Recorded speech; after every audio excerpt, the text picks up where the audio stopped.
the advantage of having a Muslim congressperson in Minnesota? I think there are many advantages. One of them is it brings the voice of Islam and Muslims, which is it's a universal religion. It has lots of positive messages. It has a lot to contribute to world peace and understanding. So we want that voice to be heard, that will kind of counter the negative and the terrorism and all the kinds of accusations being made against Islam. That there are Muslims who are really for justice, for equality, for freedom. So we want that voice to be heard in Congress, even though it's one person, but it means a lot to the Muslim community.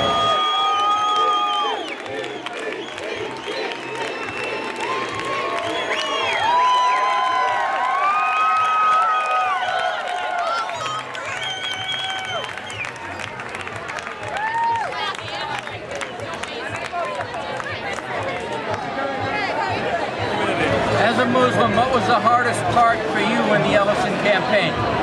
Well, of course, people not being really sure of whether there's the point in voting itself.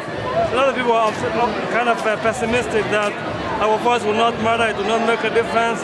So that convincing part and telling them, yes, it matters. If you are, complaining, it's not going to help you. You have to really speak up for yourselves and be part of the process, and this is an opportunity for you, especially the immigrants, the Somali community and so on. Just so people are clear on this,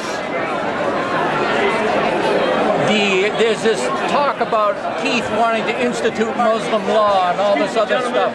It's kind of reminiscent of when people had AIDS and people were afraid you could get AIDS just by shaking hands with somebody or something. Having a Muslim elected, all of a sudden people are thinking, everybody will have to wear a veil, or they won't be able to have any alcohol in any vehicles. There's been this kind of hysteria or whatever. Did you clear that up?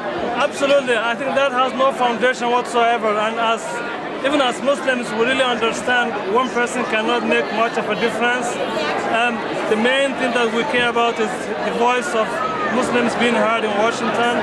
And also I must emphasize, Keith is not running on a Muslim platform. It's for all of us. It's for all Minnesotans. He's a U.S. congressman, so we understand that part too. So there is no truth whatsoever. I think people should celebrate that. There are up to 7-8 million Muslims in the United States, and I'm really surprised that this is the first Muslim. That surprises me. That should be, the question that people should be concerned about, but not first Muslim being elected. People should celebrate, in my opinion.